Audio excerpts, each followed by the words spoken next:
આજ રોજ મોટી બુમડી ગામે ગ્રામ પંચાયતની મિટિંગ રાખવામાં આવેલ હતી. એમાં સરપંચ શ્રી હાજર ન રહેતા અને એવું જણાવ્યું સવારમાં કે મેં બીમાર થઈ ગઈ એટલા માટે મેં નહીં આવું.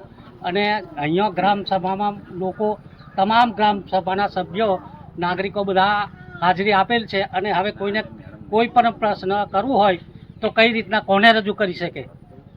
દિવાળીનું કામ બીજું તો કશું કામ નથી, પણ ગાયો ભેંસોને ચાર લાવવાની બધી મુસીબતો થાય છે. એવો ટાઈમ બગાડીને ખેડૂત ભાઈઓ બધા ગામના નાગરિકો આવેલા છે, તો એમનું હું એમને કોણ જવાબ આપશે?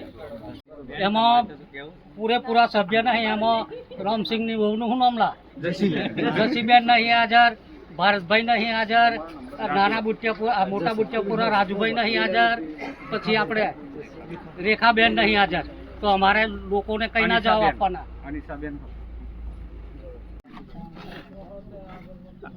આજરોજ મોટી બુમડી